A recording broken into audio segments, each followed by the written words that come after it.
नमस्कार, आप देख रहे हैं हमारी खास पेशकश मुद्दा। आपके साथ मैं हूं घनश्याम उपाध्याय। मुद्दा में आज हम बात करेंगे अफगानिस्तान की, जो इस वक्त भंवर में फंसा है। अफगानिस्तान में युद्ध अब और तेज हो गया है। लड़ाई प्रांतीय राजधानियों पर कब्जे को लेकर हो रही है और अब अमेरिका इसमें कूद गया है। हेलमंद प्रांत की राजधानी लश्कर गाह में घुस रहे तालिबान आतंकियों को रोकने के लिए अमेरिका ने यहां जमकर बम बरसाए। अमेरिकी सेना ने ऐसे सभी तालिबानी ठिकानों को निशाना बनाया जहां वो शहरों में घुसने की कोशिश कर रहे थे।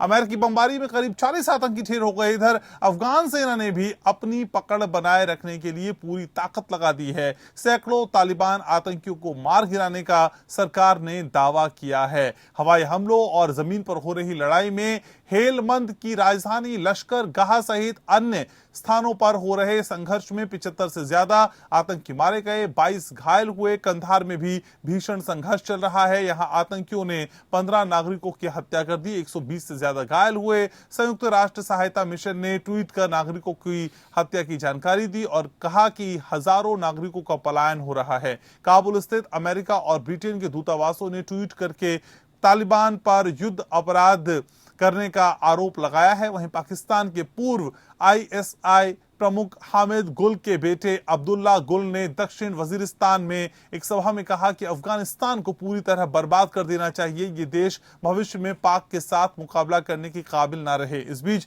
अफगानिस्तान के विदेश मंत्री मोहम्मद हनीफ अतमार ने भारतीय विदेश मंत्री एस जयशंकर को फोन कर संयुक्त राष्ट्र सुरक्षा परिषद की आपातकालीन बैठक बुलाने की गुहार लगाई है।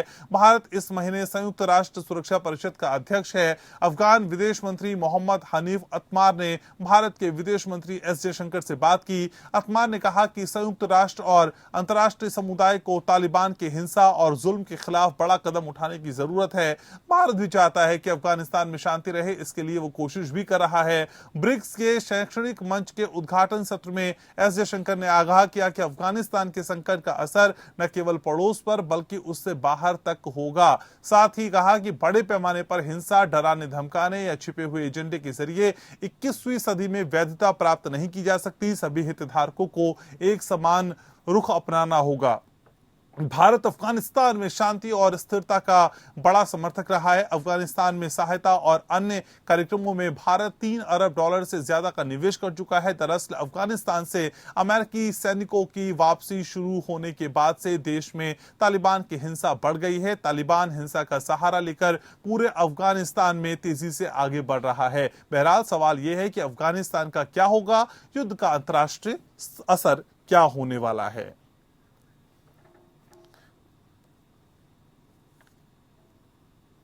और मुद्दा में मेरे साथ दो खास मेहमान जुड़ रहे हैं। परिचय में आपका करा दूं, मेरे साथ retired lieutenant general Gurmeet Singh as a defence expert मेरे साथ जुड़ रहे हैं। साथ ही साथ अशोक सज्जनहार साहब पूर्व राजनयिक चर्चा का हिस्सा हैं। आप दोनों का बहुत बहुत स्वागत। अशोक जी, शुरुआत आप ही से।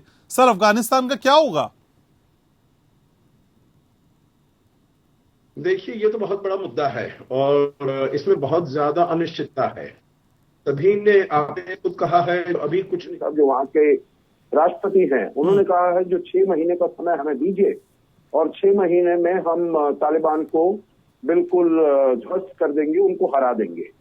अभी जो हालात देख रहे हैं, जिसका बहुत अच्छा आपने ब्यौरा दिया है, जो क्योंकि ये शुरुआत हुई इस साल के मई से, क्योंकि जब से राष्ट्रपति जो बाइडेन ने ये कहा जो वो सारे अपने फोर्सेस हैं वहां से हटा लेंगे और इसके साथ कोई कंडीशन नहीं लगाई गई। आपको याद होगा जब 29 फरवरी 2020 को एक अग्रीमेंट साइन हुई थी अमेरिका और तालिबान के बीच में, तो तब 2-3 ऐसे बातें थी जिसको तालिबान ने करना था। एक जो अपने संबंध है अल-कायदा है या और आतंकी गुट हैं, उनसे अपने संबंध एकदम खत्म करने थे। ये तालिबान ने नहीं किया है, हालांकि तालिबान कुछ भी कहे उसने ये नहीं किया है। दूसरा है जो वहां पर सीज फायर की तरफ और अपनी जो हिंसा है उसको कम करेगा। सीज फायर पूरी तरह नहीं हो परंतु हिंसा कम करेगा। परंतु हम देखते हैं जो अभी हिंसा और ज्यादा बढ़ी है। आपने ये दिखाया है मई से लेकर, मई में मेरे विचार से तालिबान के पास करीब 70-80 जिले थे, डिस्ट्रिक्ट थी, और अभी अगर देखा जाए तो 200 से ऊपर हो गए हैं। और हालांकि तालिबान तो कहता है जो 85 से 90% उसके कंट्रोल में है, पर मेरे ख्याल से ये बहुत ज्यादा एग्जैजरेशन है। और तीसरी चीज थी जो वो सीरियसली बात करेगा अफगान गवर्नमेंट और जो अफगानिस्तान में स्टेक होल्डर्स हैं, जिससे कि एक पीसफुल रेजोल्यूशन किया जाए जो आगे का गवर्नेंस स्ट्रक्चर कैसे बना जाएगा। और वो बिल्कुल भी नहीं किया है तालिबान ने। इनकी बातचीत दोहा में शुरू हुई सितंबर 2020 में, परंतु उसमें बिल्कुल भी आगे कुछ नहीं बढ़ा है। तो जब राष्ट्रपति बाइडेन ने इन सब कंडीशंस को एक तरफ करके ये कह दिया जो हम निकल रहे हैं, तब तालिबान ने सोचा जो उनको तो पूरी देश जो है वो जिसे कहते हैं लाइक ऑन अ प्लेटर, उनको तो एक गिफ्ट के रूप में मिल गया है। तो इसीलिए उन्होंने ये शुरुआत कर दिया। ये कहना ठीक होगा जो कुछ समय के लिए तो वो थोड़ा सरप्राइज हुए जो Afghan government, Afghan national security defence forces, परंतु उसके बाद उन्होंने इसके फाइट बैक करना शुरू कर दिया है। अमेरिका ने भी अपना एयर सपोर्ट दिया है और उससे काफी फायदा हुआ है। तो अभी तो यही है जो बिल्कुल बैलेंस में है जो वहां पर सिचुएशन है, परंतु सभी देश वहां पर चाहते हैं शांति। अफगानिस्तान के अंदर के लोग तो चाहते ही हैं, परंतु आप देखें अमेरिका को देखें, ईरान को देखें, रूस को देखें, चीन को देखें, मध्य एशिया के देशों को देखें, सब वहां पर शांति चाहते हैं। परंतु उन सबके मुद्दे अलग अलग हैं, उनके सबके इंटरेस्ट और हित अलग अलग हैं। और भारत ने तो वहां पर इतना काम किया है। भारत मेरे ख्याल से सबसे नहीं, मेरे ख्याल से नहीं, यकीनन सबसे पॉपुलर, सबसे चाहा जाने वाला देश है वहां पर। और भारत यही चाहता है जो सबसे बात करके, सब स्टेक होल्डर से बात करके वहां पर शांति बहाल की जाए। जी गुरमीत जी, ठीक है सर। गुरमीत जी, अफगानिस्तान के इस संकट को पड़ोसी मुल्कों के हिसाब से तो समझाइए कि कितना असर होगा। उसके साथ एक ब्रॉडर स्केप पे सर, असल में एक बड़े स्तर पे अगर समझने की कोशिश करें तो वैश्विक मानचित्र पे अफगानिस्तान के इस संकट की किस तरह की छाप छूटने वाली है, कैसा इंपैक्ट होगा सर इन टोटलिटी? जी, आपका जो क्वेश्चन है बिल्कुल डायरेक्ट और सीधा है कि इसका पूरे रीजन के ऊपर असर पड़ेगा। अवश्य ही सेंट्रल एशिया और साउथ एशिया के ऊपर में बहुत असर पड़ने वाला है। जिस प्रकार की स्थिति, अगर हम स्थिति का अनुमान करें तो सीधा पता चलता है कि जो तालिबान है, हिंटरलैंड, बॉर्डर क्रॉसिंग और तकरीबन 140 प्रोविंसेस के अंदर में इनका कब्जा हो चुका है। 193 डिस्ट्रिक्ट, 10 बॉर्डर क्रॉसिंग और 19 बॉर्डर डिस्ट्रिक्ट पे ये कब्जा कर चुके हैं। और देखिए, ये बात बिल्कुल स्ट्रेट है कि जो अफगानिस्तान के प्रेसिडेंट हैं, वाइस प्रेसिडेंट हैं, जो एनएसए हैं, उन्होंने सीधा इसका इल्जाम पाकिस्तान के ऊपर लगाया है कि पाकिस्तान इस पे इंटरफेरेंस, इस पे स्पॉन्सरिंग और पैकिंग कर रहा है। और कुछ एक उन्होंने एक्विजिशन और ब्लेम एकदम डायरेक्ट लगाए हैं कि पिछले एक महीने से तकरीबन 10,000 जो लड़ाकू हैं वो पाकिस्तान ने वहां भेजे हैं। और पाकिस्तान ने उनको धमकी भी दी है कि पाकिस्तान एयरफोर्स का इस्तेमाल कर रहे हैं। जो तालिबान है उसका अगर आप हरकतें देखें तो वो उसी की याद दिलाती हैं जो 1996 और 2001 के अंदर में शरिया लॉ और वो एक क्रूरता और बर्बरता की थी। अभी इस लड़ाई के शुरू होने के बाद में आपने देखा कि किस प्रकार जो भारत के जर्नलिस्ट थे दानिश और जो वहां के कॉमेडियन एक नॉर्मल सिविलियन थे नजर मोहम्मद, खासर जवान और इसके अलावा स्पिन बाल्टिक के अंदर में उन्होंने किस क्रूरता के साथ भी सिविलियंस को मारा है। लेकिन इस स्थिति को बचाने के लिए जो यूएस की एयर स्ट्राइक्स और जो अफगानिस्तान की नेशनल डिफेंस और सिक्योरिटी फोर्सेस हैं और अफगानिस्तान की एयर फोर्स है, उन दोनों ने मिलकर कई इलाकों के अंदर में काफी जवाब भी दिया है। लेकिन इस स्थिति के अंदर में कंदाहर, हेरत और लश्करगाह के अंदर में फियर्स फाइटिंग चल रही है। इसका अवश्य देखिए बिल्कुल सीधी सीधी है कि इसका रीजन के ऊपर में खास असर होने वाला है। और जो अफगानिस्तान के वाइस प्रेसिडेंट हैं उन्होंने ये भी कहा है कि तालिबान के साथ में Al Qaeda, IS, Khorasan, LeT, TTP जो पाकिस्तान की है, इसके अलावा फॉरेन टेररिस्ट और उसमें ईस्ट तुर्किस्तान यानी कि जो सिंजियांग के टेररिस्ट हैं वो भी शामिल है। तो इसका मतलब ये है कि जो भी यहाँ पे होगा इसका पूरे रीजन पर खास असर होगा।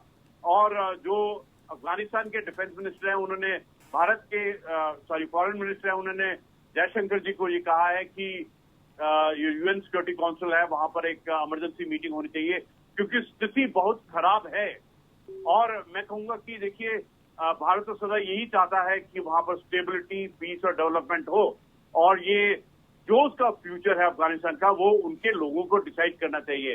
लेकिन जिस प्रकार से तालिबान की हरकतें हैं, जिस प्रकार से उन्होंने हिंटरलैंड में अपना फिर दोबारा रूप दिखाया है, जिसमें क्रूरता, बर्बरता और जिसके कारण ना जाने कितने लोग घर से बेघर हो गए हैं और कितने ही सिविलियंस की मौतें हुई हैं।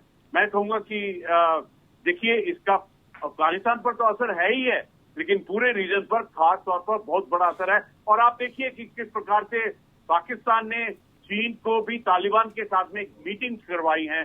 तो अभी जो चाइना है उसने तालिबान की पॉलिटिकल लीडरशिप के साथ में एक खास मीटिंग की है। इसका मतलब ये हुआ कि चाइना, पाकिस्तान और तालिबान एक ही पहलू पर हैं और जो भी वहां पे हो रहा है इसके किसी न किसी रूप में चाइना और पाकिस्तान दोनों ही जिम्मेवार हैं। ठीक सर। अशोक जी, असल में चीन, पाकिस्तान एवं टर्की, इनकी स्थिति समझने की कोशिश करें अफगान के इस संकट में, तो सर कैसे समझ सकते हैं? क्या वाकई ये आग में घी डालने का काम कर रहे हैं तीनों? देखिए, पहले आपने कहा चीन के बारे में, तो चीन का जो सबसे महत्वपूर्ण जो उनका ऑब्जेक्टिव है, जो उनका गोल है, वो है जो शिनजियांग में जो कुछ ये कर रहे हैं, उइगुर मुसलमान जो हैं उनके ऊपर इन्होंने इतना अत्याचार किया है, ऑपरेशन किया है, प्रोसिक्यूशन किया है। 1 मिलियन से ऊपर उइगुर मुस्लिम्स को उन्होंने कॉन्सेंट्रेशन कैंप में डाल दिया है। वहां पर आमतौर से रेप होता है, फोर्स स्टरलाइजेशन है, वहां पर फोर्स लेबर है, सभी कुछ जो वहां पर मस्जिदें हैं उनको भी तोड़कर वहां पर उन्होंने टॉयलेट बना दिए हैं। तो इसीलिए बहुत क्रूरता उन्होंने दिखाई है और वो चाहते हैं जो यहाँ के जो मुसलमान हैं और जो एक ऑर्गेनाइजेशन है ईस्ट तुर्किस्तान इस्लामिक मूवमेंट, उसके जो लड़ाके हैं वो वहां पर तालिबान के साथ लड़ रहे हैं। उनका सबसे बड़ा ऑब्जेक्टिव है जो वो ईस्ट तुर्किस्तान इस्लामिक मूवमेंट को वहां पर नहीं आने दे शिनजियांग में, और वहां पर उनके साथ जो उइगुर्स हैं उनके साथ वो उनके हित में वो वहां पर चीन की जो सरकार है, खान पॉपुलेशन है, उनके विरुद्ध वो वहां पर कोई एक्शन ऐसा नहीं। तो आपने देखा होगा जो 28 जुलाई को यहाँ से एक तालिबान की डेलीगेशन गई थी, मुल्ला बरादर से वो लीड कर रहे थे इतनी बड़ी डेलीगेशन, और वांग यी से मिले जो वहाँ के चीन के विदेश मंत्री हैं, और उन्होंने उस जो ज्वाइंट डिक्लेरेशन था उसमें उन्होंने ये कहा जो ईटिम को काम नहीं करने दिया जाए, ईटिम को के विरुद्ध काम किया जाए अफगानिस्तान में, और ईटिम को वहां पर शिनजियांग में नहीं आने दिया जाए। यही बात महमूद शाह कुरैशी और वांग यी के बीच में जो मुलाकात हुई थी 1 सप्ताह 10 दिन पहले, उसमें भी यही कहा गया था। तो सबसे महत्वपूर्ण मुद्दा चीन के लिए यही है। तालिबान ने ये कमिट किया है, परंतु मुझे नहीं लगता है कि तालिबान इसके ऊपर अमल कर पाएगा। मैं ये इसलिए कह रहा हूँ कि तालिबान ने प्रॉमिस तो अमेरिका को भी किया है जो हम अलकायदा और आईसिस से अपने संबंध तोड़ लेंगे, तो परंतु बिल्कुल भी उसने ऐसा कुछ नहीं किया है। तो चीन को भी और सभी देशों को भी वहां से अपना वो कमिटमेंट दे दे, परंतु उसके ऊपर अमल नहीं करेगा। और क्योंकि तालिबान को भी हमें देखना है जो ये बिल्कुल ही एक यूनिफॉर्म या बिल्कुल एक होमोजेनियस ग्रुप नहीं है, इसमें भी बहुत अलग अलग ग्रुप्स हैं और उसमें उइगुर मुसलमान भी लड़ाई कर रहे हैं। तो ये सबसे पहला उनके लिए इंटरेस्ट है। उसके बाद इकोनॉमिक इंटरेस्ट है, वहां पर जो मिनरल्स हैं उनको लेकर जाना चाहते हैं, बेल्ट एंड रोड इनिशिएटिव को वहां पर लाना चाहते हैं, सीपेक को वहां से जोड़ना चाहते हैं। मैं इसके बारे में ज्यादा बात नहीं करूंगा क्योंकि समय का अभाव ही है, परंतु सबसे महत्वपूर्ण मुद्दा यही है। उसके बाद पाकिस्तान का, पाकिस्तान भी वहां पर चाहता है एक ऐसी सरकार जो उसके अंगूठे के नीचे हो, जिसको वो कंट्रोल कर सके, जैसे 1996 में था। परंतु इसमें भी मुझे दिक्कत लगती है क्योंकि एक तो आप देखिए, मैं आखिरी 2 सेंटेंस कहूंगा, ड्यूरन लाइन है वहां पर, और ड्यूरन लाइन ये अफगानिस्तान नहीं मानता है, वहां पर पश्तून लोग हैं। उसके बाद यहाँ पर और भी गुट हैं, तहरीक तालिबान पाकिस्तान, लश्कर जंगी, जो कि पाकिस्तान के विरुद्ध हैं, तो वो भी आतंकी ऐसी वहां पर हमले करेंगे। आखिरी टर्की वहां पर आना चाहता है, परंतु तालिबान ने उससे बता दिया है जो आप विदेशी फोर्सेस हो, विदेशी वो आर्मी है, तो उसको हम आने के लिए बिल्कुल भी वो नहीं देंगे, कोई परमिशन नहीं देंगे। तो टर्की के लिए भी वहां पर मुश्किल हो। खास समय लगातार मेरे साथ बने हुए हैं गुरमीत जी। असल में अफगानिस्तान की इस जंग ने आतंकवाद की चुनौती को कितना बढ़ा दी, कितनी बड़ी चुनौती दी है, कितना एक्सटेंड कर दिया है सर, कितना एक्सपैंड कर दिया है? घनश्याम जी, आपका जो प्रश्न है वो बिल्कुल सेंटर ऑफ ग्रेविटी पर है। मतलब ये है कि ये जो पूरी प्रॉब्लम है ये पूरी ही टेररिज्म की है। जी। आपको तो मालूम है कि पाकिस्तान टेररिज्म, फंडामेंटलिज्म, एक्सट्रीमिज्म इसका एक गढ़ रहा है, सेंटर ऑफ ग्रेविटी रहा है, और उन्होंने रेडिकलाइजेशन के साथ में पूरे विश्व के अंदर में, इस रीजन के अंदर में, और खासतौर अफगानिस्तान और भारत के अगेंस्ट के अंदर में इन्होंने टेररिज्म का जो फैलाव किया है, उसी का कारण है कि तालिबान आज अफगानिस्तान के लिए इतनी चुनौती बनी हुई है। देखिए, ये जो अफगानिस्तान के प्रेसिडेंट साहब हैं, वाइस प्रेसिडेंट हैं, एनएसए हैं, उन्होंने तो साफ लफ्जों में कहा है कि जो टेररिज्म हो रही है, जो तालिबान कर रहा है, उसके पीछे में सीधे सीधे स्पष्ट रूप में कहा है कि पाकिस्तान है, पाकिस्तान के टेररिस्ट हैं। उन्होंने तो तालिबान को जिस प्रकार से मदद की है, उनकी ट्रेनिंग की है, फंडिंग की है, हर एक जगह सपोर्ट किया है, और इस क्रिटिकल टाइम के ऊपर में वो सपोर्ट कर रहे हैं। जब तालिबान पूरे अफगानिस्तान के अंदर में इस वक्त में एक वायलेंस का वातावरण बनाया हुआ है, एक टेररिज्म का वातावरण बनाया हुआ है, उसके पीछे पाकिस्तान ही है। लेकिन बड़ी बात यह है, जो चाइना है, इतना बड़ा देश है, वो भी इस टेररिज्म को तूल दे रहा है। आपने तो देखा था कि चाइना ने किस प्रकार मसूद अजहर का जो केस था, उसको लड़ने के लिए यूएन के साथ में कितनी बार वो मसूद अजहर एक टेररिस्ट के साथ खड़ा रहा, और अभी उन्होंने तालिबान के साथ में पॉलिटिकल लेवल के ऊपर में हाथ मिलाने की कोशिश की है, और चाइना भी इस टेररिज्म को साथ दे रहा है। और देखिए, एक बात जो एक्विजिशन किया है वो सीधा सीधा है कि इस तालिबान के साथ में आईएस खोरासान, एलईटी और टीटीपी जो पाकिस्तान की है, और इसके अलावा जो सिंजांग की टेररिस्ट ऑर्गेनाइजेशन है, वो भी शामिल है। तो कहने का मकसद ये है कि जितने भी टेररिस्ट हैं और इसके अलावा जो फॉरेन टेररिस्ट हैं, सब इसमें शामिल है। अगर ये प्रदर्शन हो रहा है अफगानिस्तान के अंदर में एक वायलेंस का, एक हिंसा का, तो इसके पीछे में पूर्ण रूप से टेररिज्म ही है। ये टेररिज्म का ही प्रदर्शन है। जो चीज पाकिस्तान से शुरू हुई, जो पाकिस्तान के कारण हुई, उसका ही प्रदर्शन है। और एक बात पक्की है, जो टेररिज्म का अंत है, ये पाकिस्तान के ऊपर में भी बहुत बड़ा असर करने वाला है। पहले ही उनके पास में 30 लाख तक रिफ्यूजी हैं इस इलाके के, लेकिन इस लड़ाई के बाद लगता है 5 से 7 लाख रिफ्यूजीज और भी आएंगे, क्योंकि वहां पर काफी डिस्प्लेसमेंट हो रही है। तो उसके कारण, और इसके अलावा जो तालिबान है वो एक टेररिस्ट ऑर्गेनाइजेशन है, उसकी कोई क्रेडिबिलिटी, डिपेंडेबिलिटी नहीं है, और इसका असर पाकिस्तान के ऊपर में भी बहुत बड़ी तरह पड़ने वाला है। ये जो पाकिस्तान ने शुरू किया है टेररिज्म का खेल, जो अभी चल रहा है अफगानिस्तान में, जो हम देख रहे हैं कंधार, हेरात और लश्करगढ़ के अंदर में, ये सब टेररिज्म का ही उपज है, इसमें कोई शक नहीं होना चाहिए। और ये जो टेररिज्म का स्क्रू है, जो एक, और ये जो इस रीजन में और पूरे ग्लोब में हो रहा है, ये सब पाकिस्तान के कारण है। और अफगानिस्तान की जो अवाम है, उनके ऊपर में देखिए क्या असर हो रहा है। जी, ठीक है। तो मूल वजह में पाकिस्तान और चीन समझ में आते हैं। सर, आप मेरे साथ रहिए, अशोक जी भी बने हुए हैं। अशोक जी, अफगान के हालात पर यूएन की भूमिका को आप कैसे देखते हैं सर? यूएन किस तरह का रोल प्ले कर सकता है? देखिए, बहुत महत्वपूर्ण प्रश्न पूछा है आपने, जो यूनाइटेड नेशंस क्या कर सकता है।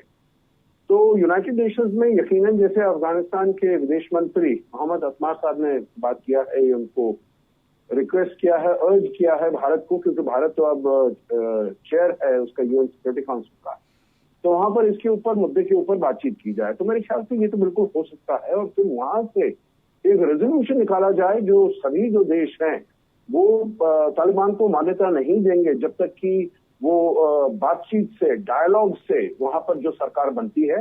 अगर तालिबान फोर्स से वहां पर आता है, हिंसा, वायलेंस के दम पर आता है, तो तब उसको रिकग्निशन बिल्कुल नहीं दिया जाएगा। और जो असिस्टेंस है, जो सपोर्ट है, आपको मालूम है, जो राष्ट्रपति बाइडेन ने जब ये गए थे, अशरफ गनी साहब और अब्दुल्ला साहब वहां पर गए थे, तो उनको कहा था जो हम $3-3.5 बिलियन आपको देंगे, आपका सिक्योरिटी सपोर्ट भी हम प्रोवाइड करेंगे। जब हम बाहर निकल आते हैं तो हम अफगानिस्तान को अबैंडन नहीं कर रहे हैं, अफगानिस्तान को हम उसके साथ काम करेंगे। तो अगर तालिबान ऐसे आ जाता है, उसको लेजिटिमेसी नहीं मिलती है, तो तब यकीनन ये जो भी सपोर्ट बाहर से आ रहा है ये बंद हो जाएगा, और ये तालिबान के लिए बहुत धक्का होगा। तो इसीलिए जो